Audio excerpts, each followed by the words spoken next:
मैं धन्यवाद करता हूं परमेश्वर का इस सुंदर समय का जो परमेश्वर ने मुझे दिया है।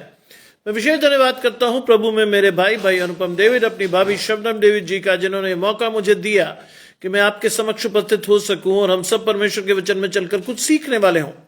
आइए परमेश्वर के वचन में चलने से पूर्व अपनी आंखों को कुछ समय के लिए बंद करेंगे और परमेश्वर से पवित्र आत्मा के दान को मांगेंगे। हम प्रार्थना करेंगे। तमाम आशीषों के देने वाले परमेश्वर यीशु मसीह में हमारे बाप और खुदा, हम धन्यवाद करते हैं इस सुंदर अवसर के लिए जो कि आपने हमें दिया है। विश्वास करते हैं प्रभु कि हमारी आशीषें आपकी ओर से हैं। आने वाले समय में जितने आराधकों को आपने चुना है, बारी बारी से अपनी आशीषों को लेने के लिए प्रभु भेजें, जिससे कि वो अपनी आशीषों को लेकर आपके साथ बढ़ने वाले हो। लगातार प्रभु आपकी आशीषें हम पर नाजिल हो, जिससे कि हम अपनी आशीषों के साथ न सिर्फ सुने बल्कि उस पर चलकर अपनी आशीषें लेने वाले हो।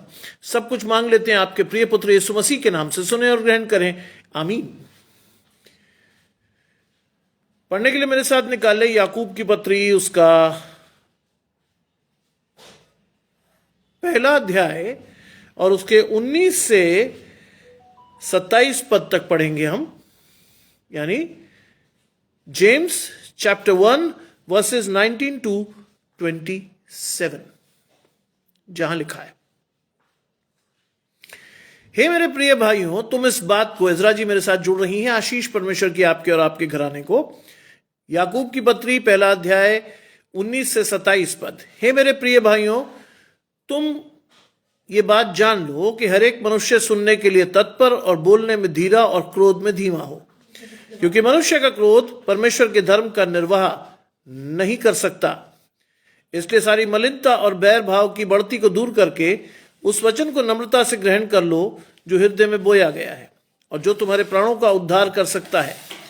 परंतु वचन पर चलने वाले बनो, केवल सुनने वाले ही नहीं जो अपने आप को धोखा देते हैं, क्योंकि जो कोई वचन का सुनने वाला हो और उस पर चलने वाला ना हो, वो उस मनुष्य के समान है जो अपना मुंह स्वाभाविक दर्पण में देखता है, और इसलिए कि वो अपने आप को देखकर चला जाता और तुरंत भूल जाता है कि मैं कैसा था।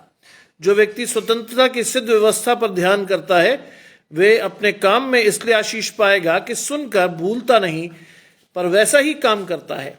यदि कोई अपने आप को भक्त समझे तो अपनी जीभ पर लगाम न दे, तो अपने हृदय को धोखा दे, तो व्यक्ति व्यर्थ है, तो भक्ति व्यर्थ है। हमारे परमेश्वर और पिता के निकट शुद्ध और निर्मल भक्ति ये है कि अनाथों और विधवाओं के क्लेश में उसकी सुधि लें और अपने आप को संसार से निष्कलंक रखें। ये परमेश्वर का वचन है। परमेश्वर का धन्यवाद हो।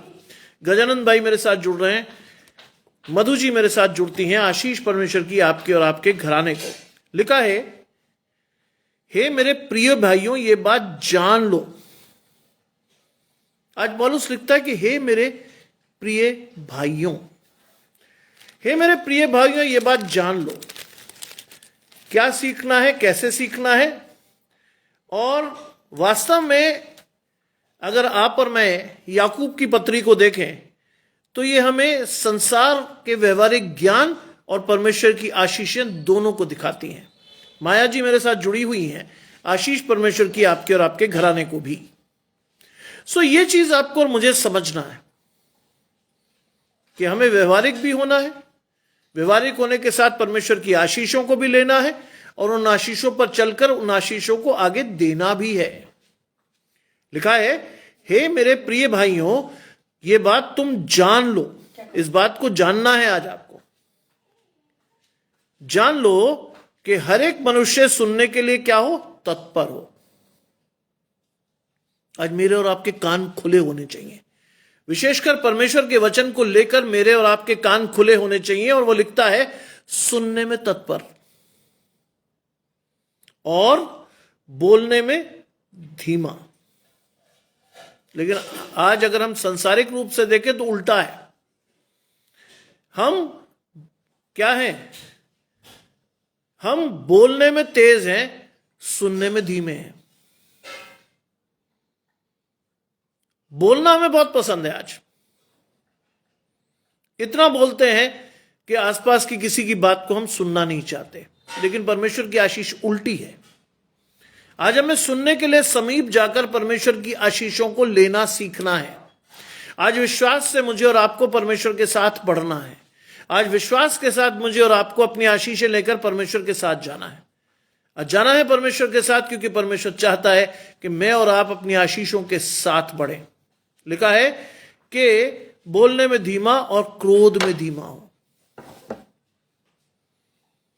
बाइबल में लिखा क्रोध तो करो लेकिन पाप मत करो। क्रोध तो करो लेकिन पाप मत करो, क्योंकि जब हम पाप करते हैं तो हम परमेश्वर की व्यवस्था से दूर होते हैं, परमेश्वर की आशीषों से दूर होते हैं, विश्वास से परमेश्वर के सामने से हट जाते हैं और हमारी आशीषें चली जाती हैं। इसीलिए लिखा है कि हर मनुष्य सुनने के लिए तत्पर, बोलने में धीमा और क्रोध में धीमा हो। इस आशीष के साथ चलिए। आज सुनने में बहुत अच्छी है, लेकिन चलने के लिए बहुत मुश्किल चीज है ये। क्रोध हमें कभी भी आ सकता है, शैतान हमें कभी भी रिस दिला सकता है, किसी से भी हम रुष्ट हो सकते हैं, किसी पर चिल्ला सकते हैं, कोई हमें एक गाली देता हम उसे 4 देते हैं। बाइबल में लिखा जैसे परमेश्वर का स्वभाव था वैसा ही तुम्हारा भी हो। सोचिए, सुनने में तत्पर। इस आशीष को पहले समझेंगे। यीशु मसीह ने हरेक की बातों को सुना। यीशु मसीह ने हरेक की बातों को सुना और हरेक को परमेश्वर की आशीषों को दिया। हरेक को सुना उसने और उसका प्रत्युत्तर दिया। क्यों? क्योंकि वो सुनता था। आज मुझे और आपको भी सुनने की आदत डालनी चाहिए। मैं कॉलेज का चीफ प्रॉक्टर भी हूं। मेरे पास तरह तरह की समस्याएं दिन भर में आती हैं। मैं फर्स्ट एंड फॉरमोस्ट उन्हें सुनता हूं, कौन कहां क्या कहना चाहता है मुझसे। तब मैं अपनी बात कहता हूं, बोलने में धीमा। तब परमेश्वर की आशीष है। हम बोलने में तेज होते हैं, क्रोध में तेज होते हैं और सुनते बिल्कुल नहीं। अनुपम भाई जुड़ रहे हैं, आशीष परमेश्वर की आपके और आपके घराने को। हम सुनते नहीं बिल्कुल भी। बहुत गुस्सा आता कई लोगों को। मेरे घर की आशीष है, आशीष या श्राप जो भी कहें। मेरे दादा को बहुत गुस्सा आता था, मेरे पिताजी को भी बहुत गुस्सा आता था, मुझे भी एक समय में बहुत गुस्सा आता था, जब तक मैं बाइबल में नहीं गया। जब तक मैं बाइबल में नहीं गया तब तक मुझे समझ नहीं आया कि बाइबल में लिखा क्या है क्रोध के बारे में। मुझे बाइबल में 2 आयतें बहुत अच्छी लगती क्रोध के बारे में। पहली, कोमल उत्तर सुनने से जलजलाहट ठंडी होती है, नंबर 1। नंबर 2, क्रोध तो करो लेकिन पाप मत करो। शाम होने तक तुम्हारा क्रोध न रहे। जैसा तुम्हारा स्वभाव है वैसे ही उस स्वभाव को किससे लेकर चलना है? परमेश्वर से। इस आशीष के साथ बढ़िए आज। और लिखा है क्योंकि मनुष्य का क्रोध परमेश्वर के धर्म का निर्वाह नहीं कर सकता। ये हमारे लिए चेतावनी और आशीष दोनों है। ये हमारे लिए चेतावनी और आशीष दोनों है, क्योंकि मनुष्यों का क्रोध परमेश्वर के धर्म का निर्वाह नहीं करता है।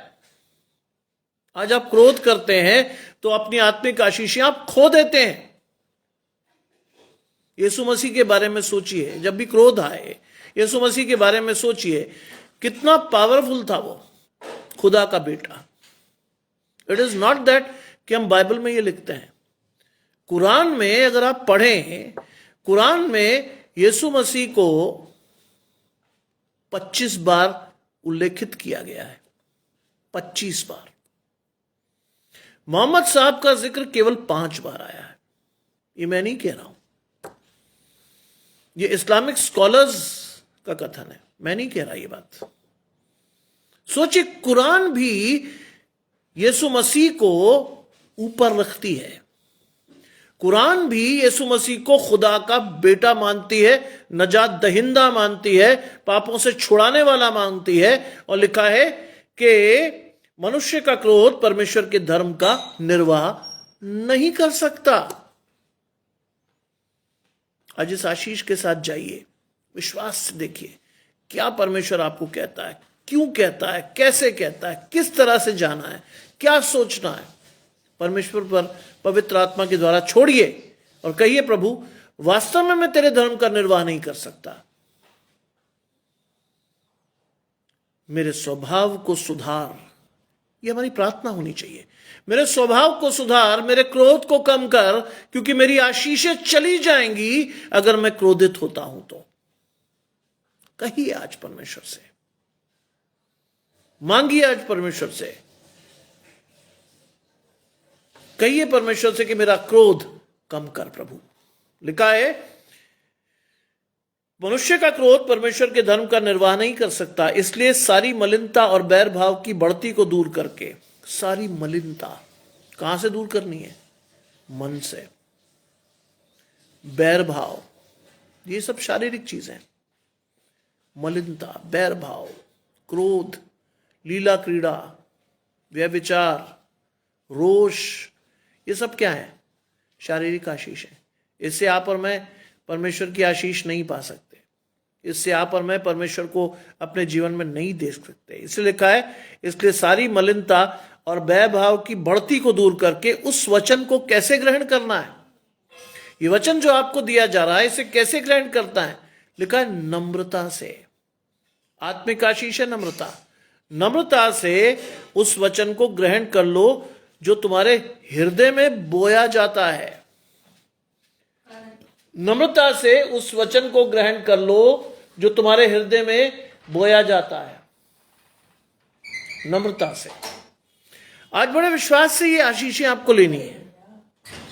और लिखा है नम्रता से उस आशीष को ग्रहण कर लो, इस वचन को ग्रहण कर लो जो तुम्हारे हृदय में बोया जाता है और जो तुम्हारे प्राणों का उद्धार कर सकता है। आज जब भी आप और मैं परमेश्वर के वचन की बात करें, सबसे पहली प्रार्थना होनी चाहिए, हमारे हृदय को अधिकाई से खोल दे प्रभु। जब भी हम तेरा वचन सुनते हैं, ये वचन उसमें बोया जाए। 60, 100, 70 गुना फल लाकर मैं अपनी आशीषों को परमेश्वर से जोड़ सकूं। ये वचन बोया जाए। लिखा है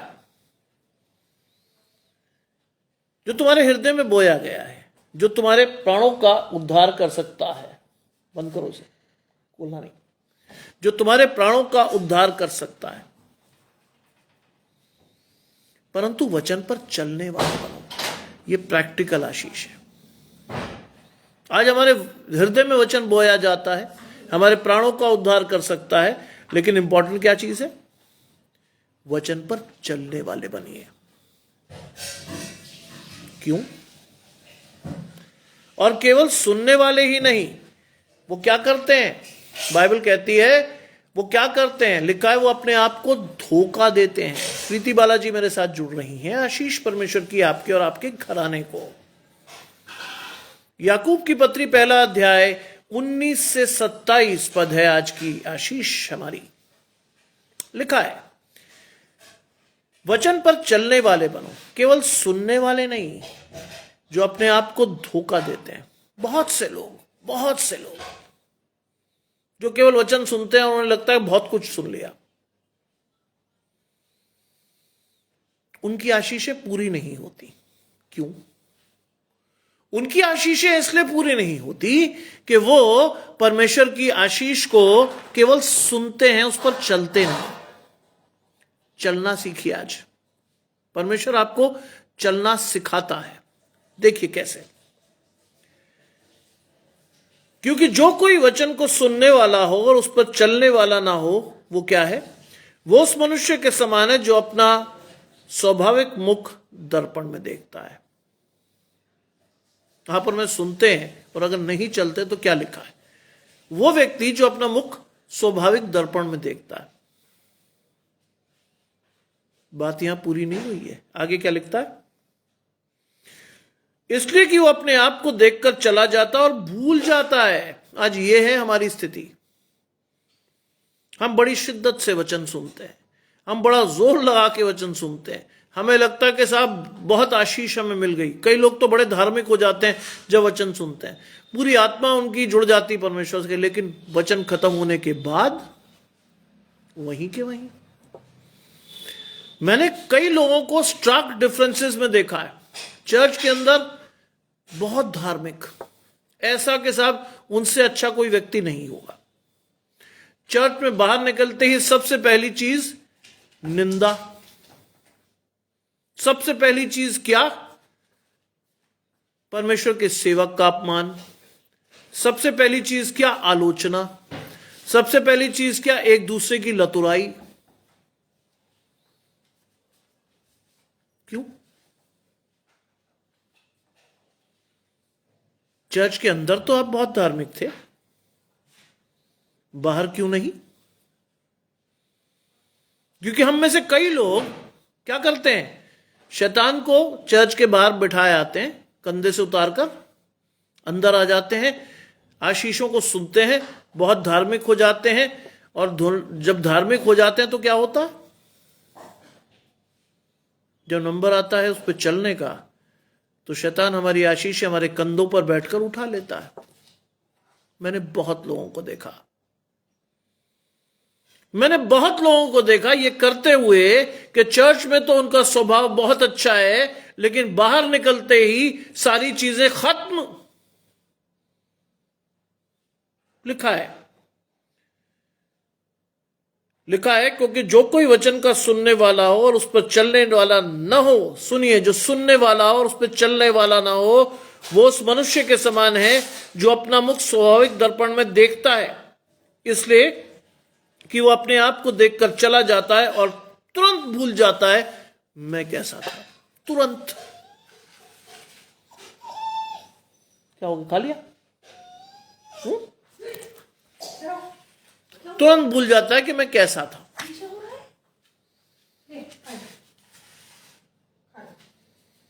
आज ये सारी चीजें आपको समझनी है।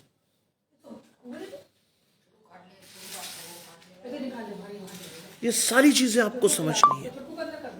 लिखा है कि मैं कैसा था। आज लोगों को पता ही नहीं वो कैसे थे। आज उन्हें मालूम ही नहीं कि कौन सी आशीष उन्हें परमेश्वर ने दी, क्या सुना क्या नहीं सुना, वो तुरंत भूल जाते हैं। जब मैं स्टूडेंट था, मैं आपको एक बहुत सच्ची और सीधी बात बताता हूं। जब मैं स्टूडेंट था बीए में, तो मेरे पास सोशियोलॉजी एज अ सब्जेक्ट था। हमारे प्रोफेसर साहब ने एक दिन हमें कहा कि आप मंदिर जाते हैं, चर्च जाते हैं, मस्जिद जाते हैं, ये करते हैं वो करते हैं, एक काम कीजिए। एंड ही गिव अस अ सर्वे दिया।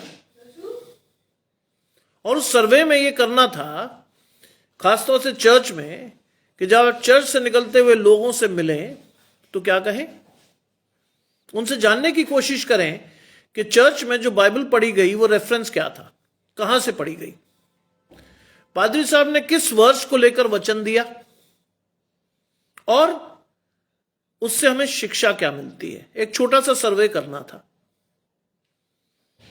और उन्होंने कहा, बेटा जब तुम सर्वे करोगे तो एक बड़ी भारी सच्चाई तुम्हारे सामने आएगी। हमें नहीं पता था कि हम क्या सच्चाई का सामना करेंगे। जानते क्या हुआ? मैं बीए सेकेंड ईयर में था, एज अ स्टूडेंट। हमने बाकायदा पेन कॉपी संभाली, चर्च के बाहर इंतजार किया, चर्च पूरा अटेंड किया, और जब हाथ मिलाते हुए लोग निकलते थे तो हमने पूछा कि साहब एक छोटा सा सर्वे कर रहे हैं, बताएंगे? लोगों ने सहर्ष स्वीकारा। मैंने पूछा कि वो रेफरेंसेस 3 कौन से थे जो बाइबल में से पढ़े गए। जानते कितने लोग बता पाए? केवल 5%। पादरी साहब ने किस आयत को लेकर वचन दिया, कितने बता पाए? सिर्फ 3%। इस वचन से हमें क्या शिक्षा मिलती है, कितने बता पाए? सिर्फ 1 से 2%। क्या लिखा है? अपना मुख स्वाभाविक दर्पण में देखते हैं और तुरंत भूल जाते हैं मैं कैसा था। यह है आज की स्थिति। आज चर्च में जाइएगा और विशेषकर ऑब्जर्व कीजिएगा जवानों को। आज आपका टारगेटेड ग्रुप होना चाहिए जवान। How do they behave in a church? वो कैसे व्यवहार करते हैं? आपको अधिकांश लोग चर्च में मोबाइल से खेलते हुए मिलेंगे। आप में अधिकांश लोग चर्च में मोबाइल को देखते हुए मिलेंगे और वो क्या कर रहे होंगे? मैसेज कर रहे होंगे एक दूसरे को, तरह तरह की बुरी बातें शेयर कर रहे होंगे, मजाक कर रहे होंगे। और आप और मैं क्या सोचते हैं? क्या हमें आशीष मिलेगी? कभी नहीं। आज अगर आप और मैं अपने बच्चों को लेकर चिंतित होते हैं कि साहब उसको फलानी आशीष नहीं मिली, हमें यह नहीं मिला, हमें वो नहीं मिला, क्यों? Observe your child, observe your self. दोनों चीजें कह रहा हूं मैं। पहले अपने आप को देखिए, फिर अपने बच्चे को। क्या सिखाया आपने? क्या बातें सिखाई आपने? क्या आप खुद भी वो काम नहीं कर रहे जो आपका बच्चा फॉलो कर रहा है आपको? कई लोग चर्च में बैठे बैठे क्या करते रहते हैं? खेलते रहते हैं। कुछ लोग क्या करते रहते हैं? इधर उधर देखते रहते हैं। कुछ लोग क्या करते रहते हैं? कुछ और काम करते रहते हैं। भूल जाते हैं कि वो किसके सम्मुख बैठे हैं, किससे उनकी आशीष आनी है, किससे? परमेश्वर की पवित्र आत्मा से। और आप पवित्र आत्मा को डिनाई कर रहे हो। बाइबल में क्या लिखा है? स्पष्ट सुनिए। बाइबल में लिखा है सारे अपराध क्षमा हो जाएंगे, लेकिन पवित्र आत्मा के विरुद्ध किया हुआ अपराध जीवन में कभी क्षमा नहीं होगा। लेकिन हमें और आपको लगता ही नहीं ये सब चीजें, हम सीखते ही नहीं ये चीजें। हमारा बच्चा भी मोबाइल से खेल रहा होता, हमने उसे सिखाया ही नहीं कुछ। और ये आप और मैं नहीं कर रहे होते हैं। बड़े बड़े घरों के बच्चे, तथाकथित प्रभावशाली लोगों के बच्चे भी यही करते हैं। भूल जाते हैं कि परमेश्वर अगर आशीष दे सकता है तो लेने में भी उसे 2 मिनट लगते हैं। 10 जुलाई लॉस एंजलिस इसका ताजा उदाहरण है। क्या कर पाया कोई? कुछ भी नहीं। अल्ट्रा मॉडर्न वो शहर जो अपने जुए के कसीनो और बड़े बड़े सेलिब्रिटीज के घरों के लिए विख्यात था, कहां है आज वो? खंडर हो गया। क्यों? क्योंकि उन्होंने परमेश्वर का मजाक उड़ाया। आज हमारे बच्चे खुलेआम उड़ा रहे होते हैं मजाक चर्च में। स्वाभाविक दर्पण में मुंह देखा और भूल गए कि कैसे थे। हमने जब रिजल्ट्स ले जाकर अपने सर को दिए तो उन्होंने कहा यह है सच्चाई। आज ये है सच्चाई। आज ये सच्चाई है जिसमें लोग ये नहीं जानते कि वो गए क्यों हैं चर्च में, क्या सुन रहे हैं, क्या सीखा, नहीं पता। आप और मैं उछलकर क्या कहते हैं? हम बड़े धार्मिक हैं। कहां से? कौन सी चीज से आप और मैं धार्मिक है जिससे हमारी आशीषें परमेश्वर से मिलेंगी? हमें कौन सी ऐसी चीज है? अपने मन पर हाथ रख के कहिए, क्या सीखते हैं आप चर्च में जाकर? क्या सीखकर उस पर चलने की कोशिश करते हैं आप? बहुत से लोग शून्य पाएंगे अपने आप को। कई लोग वर्षों से चर्च जा रहे हैं लेकिन कुछ नहीं सीखा।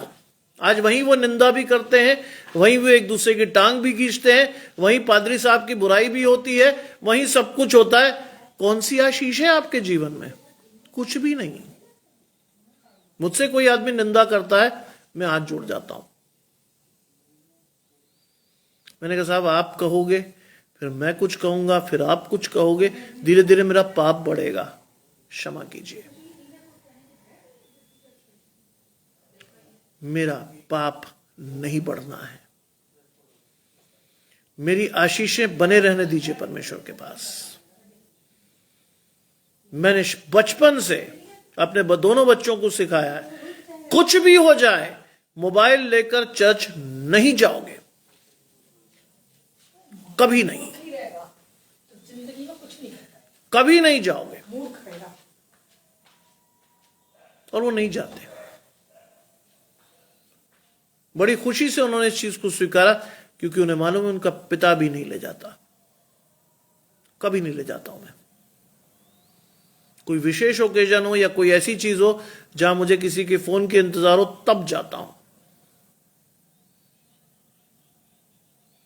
यह है बहुत अच्छी बात है। आशीष देना सीखिए रूबी जी, आशीष देना। आज आप वो व्यक्ति होनी चाहिए अपने परिवार में कि आप लोगों को आशीषें दे सकें। प्रभु ने आपको एक परिवार दिया है, एक बड़ा परिवार, उनको इकट्ठा करके रखिए। ये आपकी आशीष होगी आने वाले समय में। मैं आपको अभी से कह रहा हूं ये बात, क्योंकि बहुत सी ऐसी जगहें हैं जहां आपके माँ बाप से पहले आपके सास ससुर काम आएंगे, माँ बाप नहीं आ पाएंगे, क्योंकि वो आपके बिल्कुल पास होंगे। वो करेंगे आपकी सेवा, वो करेंगे आपकी मदद। मांगिए तो सही, मांगिए तो सही, हर एक के लिए मांगिए।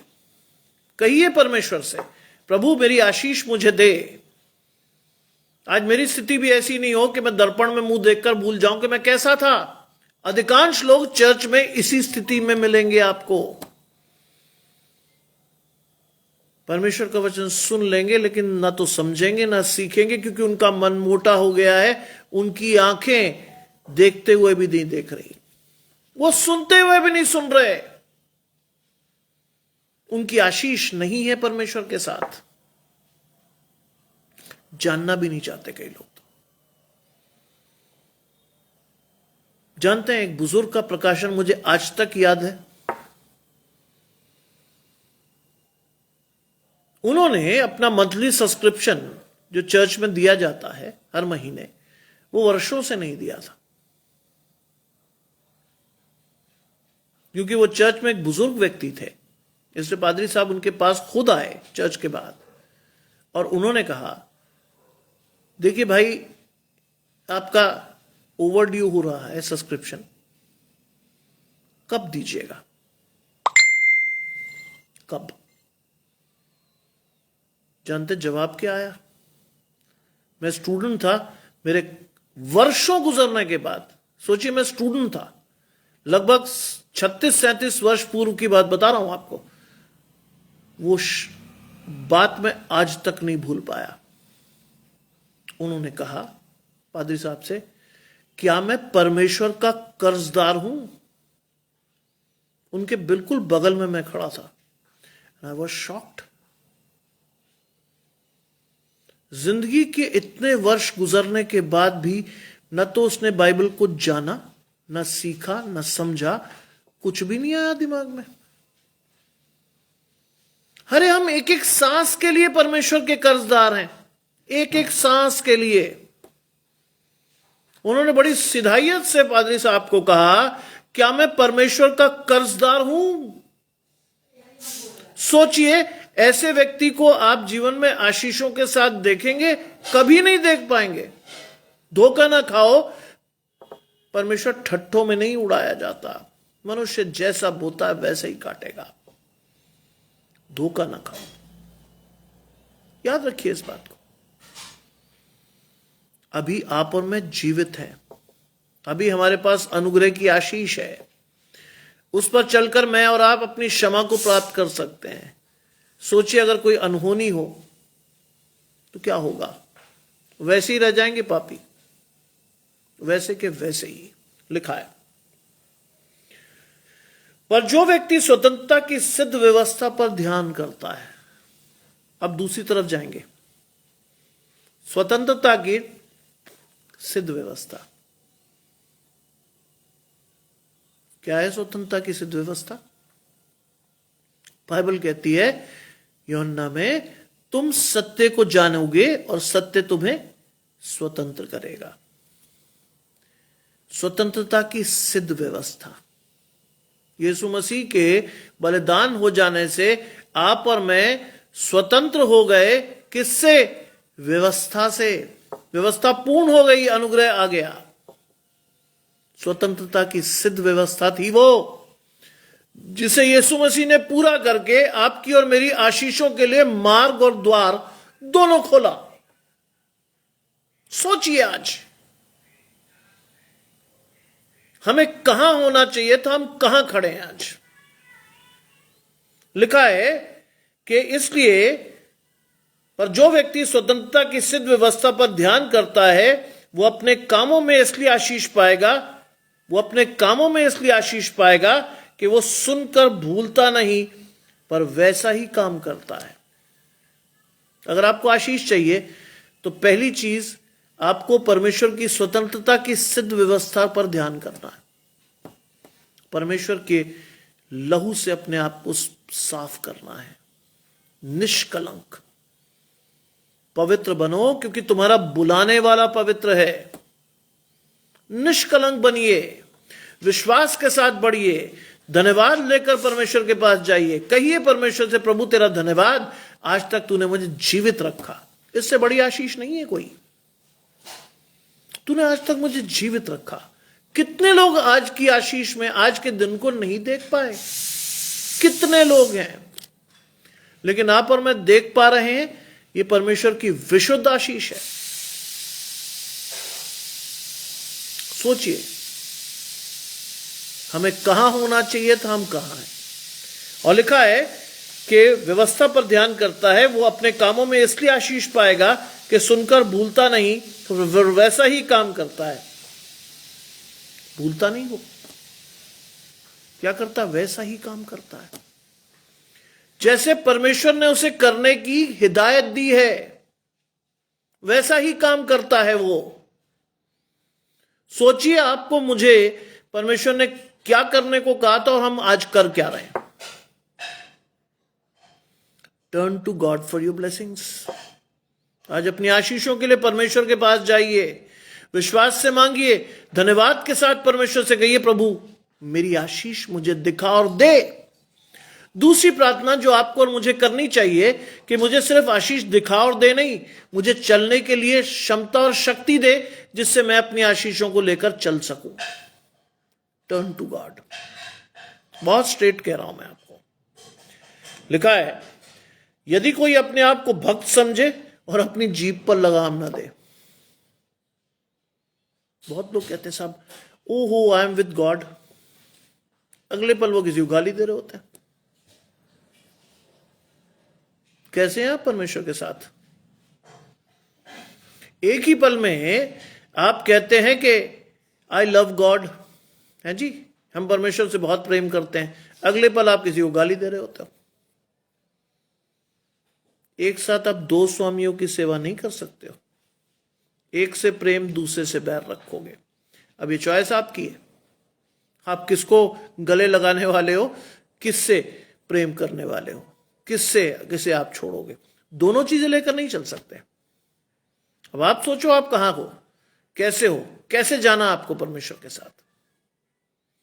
परमेश्वर बहुत स्पष्ट रूप में आपसे कहता है, यदि कोई अपने आप को भक्त समझे और अपनी जीभ पर लगाम ना दे पर अपने हृदय को धोखा दे तो व्यक्ति व्यर्थ है। आज बहुत से लोग अपने हृदय को धोखा देते हैं, ओ मैं बहुत महान हूं, मैं परमेश्वर के साथ जुड़ा हूं। शैतान वहीं आपका और मेरा काम खत्म कर देता है। एक झटका आया, इधर उधर हुए, कहानी खत्म। शैतान डरा देता, हम डर जाते, है ना। बहुत लोग हैं ऐसे, जहां शैतान ने जरा सा हिलाया, हम कच्चे फल की तरह टूट के शैतान की गोद में गिरे, थाड़ से, वाह, खत्म कहानी। विश्वास में पुख्ता रहिए, मजबूत रहिए, वरना भक्ति व्यर्थ है। बाइबल कह रही, मैं नहीं कह रहा हूं आपसे, वरना आपकी और मेरी भक्ति व्यर्थ है परमेश्वर के लिए। ना हम सीख पाए, ना समझ पाए। जिंदगी भर हम बाइबल पढ़ते रहे, सुनते रहे वचन, लेकिन कुछ सीखा नहीं, तो फायदा क्या? क्या सीखा आपने? क्या करना चाहते हैं आप? क्या जोड़ना चाहते हैं परमेश्वर को आशीषों के साथ? सोचिए तो सही, कहां है हम और कहां होना चाहिए था। बाइबल में लिखा, अब तक तो तुम्हें गुरु हो जाना चाहिए था, लेकिन अब भी तुम क्या करते हो? आत्मिक दूध की लालसा करते हो। बहुत से मसीहों की स्थिति है, वर्षों से बाइबल पढ़ी, वर्षों से सुना, चले ही नहीं उस पर। कई लोग आपको बाइबल बता देंगे कंठस्थ, यहां ये लिखा, वहां ये लिखा, लेकिन तुमने क्या सीखा भाई? वचन पर चलो तो सही। लोग तुम्हारे फलों से पहचानेंगे कि तुम परमेश्वर के हो या नहीं। कहां है वो फल आपके जीवन में? कहां है वो फल मेरे जीवन में? हम और आप तो वैसे के वैसे ही हैं जैसे संसार में आए थे। भक्ति व्यर्थ है, साफ लिखा है, साफ। मेरी और आपकी भक्ति क्या है? व्यर्थ है। अब आप सोचो, आप कहां और आपको कहां होना चाहिए था। लिखा है, हमारे परमेश्वर और पिता के निकट शुद्ध और निर्मल भक्ति ये है। आज परमेश्वर कहता है ये करिए। हमारे जीवन में निर्मल और शुद्ध भक्ति क्या है? सुनिए कि अनाथों और विधवाओं के क्लेश में उनकी सुधि लें।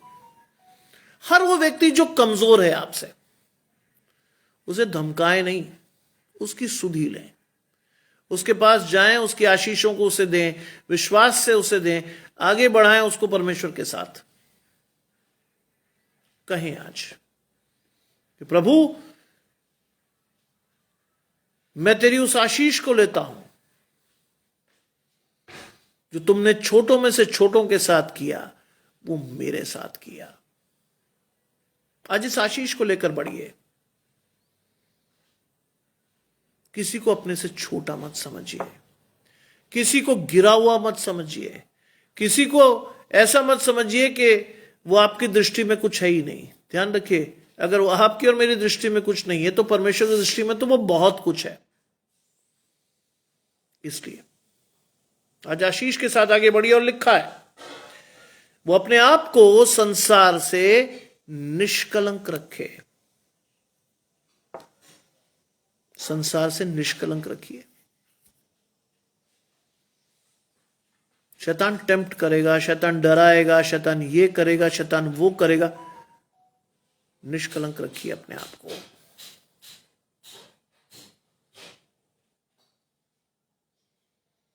परमेश्वर ने आपको इस संसार से अलग करके ऊंचे स्थानों पर आपकी आशीषों के साथ आपको रखा है। हम में से बहुत सारे लोग फिर उसी भीड़ में कूदकर अपनी आशीषें खोते हैं, उसी भीड़ में। आपको और मुझे सोचना है कि हम कहां हैं, क्या हैं और कहां होना चाहिए था हमें। उसी भीड़ में हम अपनी आशीषें खो देते हैं। आज अपनी आशीषों को पाने के लिए परमेश्वर के पास जाइए। परमेश्वर से कहिए, प्रभु मैं तो पापी हूं, मुझसे कुछ हो नहीं सकता, लेकिन आपसे बहुत कुछ हो सकता है।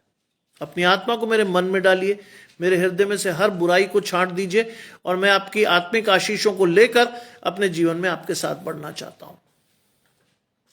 जिस दिन ये कर लेंगे, उस दिन आपकी आशीषें ना सिर्फ आप देखेंगे बल्कि दुनिया देखेगी। आप नहीं, दुनिया देखेगी। Turn to God for your blessings. आज अपनी आशीषों के लिए परमेश्वर को देखिए। वचन को केवल सुनने वाले नहीं, उस पर चलने वाले बनिए। ध्यान रखिए, कई बार चीजें आपके पक्ष में नहीं जाएंगी। हम में से कई लोग बड़े सेंसिटिव होते हैं। किसी ने कुछ कहा, हाय मर गए। परमेश्वर नहीं सिखाता ये। यीशु मसीह पर भी ताड़ना पड़ी है। यीशु मसीह तो नहीं भागा वहां से। आप और मैं तो तुरंत भाग जाते हैं, दोबारा उसकी शक्ल भी नहीं देखते हैं। बाइबल में क्या लिखा है? अपने सताने वालों को आशीष दो। यह है हमारा स्वभाव आज का। अपने सताने वालों को आशीष दो। यह है परमेश्वर की आशीष। अगर तेरा बैरी भूखा हो तो उसे खाना खिला, प्यासा हो तो पानी पिला। ऐसा करके तू उसके सिर पर अंगारों का ढेर लगाएगा। यह है आपकी आशीष। मैं और आप ये सिंपल चीजें अपने जीवन में नहीं ले पा रहे। हम दावा करते हैं हम परमेश्वर से प्रेम करते हैं। अगर आप ये दावा करते हैं, मैं बहुत स्पष्ट कहूंगा आपसे, अगर आप ये दावा करते हैं कि आप परमेश्वर से प्रेम करते हैं,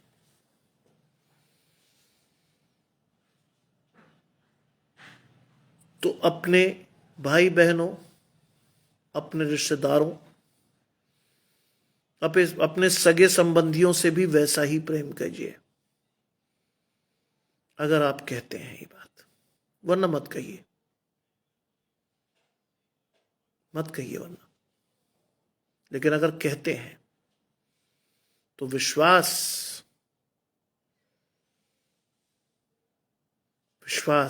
आपका होना चाहिए। देखिए, आप जब बढ़ेंगे रूबी जी विश्वास में, आपका घराना आशीष पाएगा। मैंने कभी नहीं कहा कि रूबी तुम्हें आशीष मिले, मैं कहूंगा भी नहीं, किसी को नहीं कहता। मैं जब भी आपको जुड़ते हो आप कभी गौर कीजिएगा मैं क्या कहता हूं। मैं हर एक को कहता हूं आप सब घराने समेत आशीष पाए। चलिए, बहुत ऑब्जेक्टिवली एक बात पूछता हूं आप सभी से। अगर आप उद्धार पा गए, आपका घराना नष्ट हो गया, तो क्या आप खुश होंगे? नहीं। आप उद्धार पा गए, आपके बच्चे नष्ट हो गए, क्या आप खुश होगे? नहीं। आप उद्धार पा गए, आपके मां बाप नष्ट हो गए, क्या आप खुश होंगे? नहीं। इसीलिए कहता हूं परमेश्वर की आशीष लोगों को दिखाओ, उनके साथ बैठकर प्रार्थना करो, अपनी आशीषें उनके साथ बांटो, उनके साथ खड़े होकर परमेश्वर से कर, प्रभु तेरा दास सुनता है, क्या आज्ञा। मांगो तो तुम्हें दिया जाएगा, ढूंढो तो पाओगे, खटखटाओ तो खोला जाएगा। आप मांग नहीं रहे, अपने परिवार की सलामती मांगिए, अपने परिवार की आशीष मांगिए, अपने परिवार को अपने साथ जुड़ने की आशीष मांगिए। कहिए परमेश्वर से कि प्रभु मेरा परिवार मेरी शक्ति बने। जिस भी परिवार में प्रभु ने आपको जोड़ा है, उस परिवार को अपनी शक्ति की तरह इस्तेमाल कीजिए। भागिए मत वहां से निकलकर, शक्ति की तरह इस्तेमाल कीजिए। वो लोग आपको आशीष देंगे। मैं जानता हूं कई बुजुर्ग लोग बहुत कड़वा बोलते हैं, लेकिन उनका आशय वैसा नहीं होता। कई लोग बहुत कड़वा बोलते हैं, उसका अर्थ यह नहीं कि वो आपसे प्रेम नहीं करते हैं। आज परमेश्वर का प्रेम दर्शाइए, परमेश्वर की आशीषें लीजिए और अपने परिवार को आशीष देकर बढ़ाइए। प्रभु आज की शाम को यह आशीष आपको दिया चाहता है। आइए प्रार्थना करें। तमाम आशीषों के देने वाले परमेश्वर यीशु मसीह में हमारे बाप और खुदा, हम धन्यवाद करते हैं इस सुंदर अवसर के लिए जो कि आपने हमें दिया है। विश्वास रखते हैं प्रभु कि हमारी आशीषें आपकी ओर से हैं। आने वाले समय में प्रभु इस वचन के अनुसार हमें बढ़ना सिखाएं। केवल हम आपकी आशीषों को सुने नहीं, उस पर चले भी, और उस पर चलकर अपनी आशीषों को अनंत जीवन के रूप में लेने वाले हो। आज की रात हम में से हर एक को संभाले, हमारी रक्षा करें, हर एक को मीठी और अच्छी नींद सुलाएं, शैतान के हर हमले से हर एक व्यक्ति बचा रहे, और कल सुबह की रोशनी में देखकर हर एक व्यक्ति आपको धन्यवाद दे सके। सब कुछ मांग लेते हैं आपके प्रिय पुत्र यीशु मसीह के नाम से, सुने और ग्रहण करें, आमीन। विश्वास रखिए आपकी आशीषें परमेश्वर की ओर से। आज मुझे लेट हो गया था, लेकिन परमेश्वर का वचन में बिना प्रचार किए नहीं आता हूं। कल शाम को भी मैं लेट हो गया था। कल मेरे चर्च की 170th बर्थ एनिवर्सरी थी, लेकिन फिर भी मैंने कोशिश करके प्रचार किया। बलविंदर भाई मेरे साथ जुड़ते हैं। आशीष परमेश्वर की आपके और आपके घराने को। विश्वास से जाइए आज परमेश्वर के साथ, धन्यवाद से जाइए परमेश्वर के पास। आशीषों को परिवार के साथ जुड़ कर लीजिए, परिवार के साथ बैठकर प्रार्थना कीजिए, परमेश्वर की स्तुति हुए वचन गाइए, परमेश्वर को धन्यवाद दीजिए क्योंकि वो भला है, उसकी करुणा सदा की है। इस आशीष के साथ आप सभी आगे बढ़ें, इस उम्मीद के साथ मैं आपको परमेश्वर के हवाले कर रहा हूं। परमेश्वर की आशीषें आपके साथ सदा बनी रहें और आप सभी परमेश्वर से जुड़कर अपनी आशीषों को लेने वाले हों। आप सबको जय मसीह की, और आप सबको शुभ रात्रि। प्रभु की आशीष आपके साथ रहे। आमीन।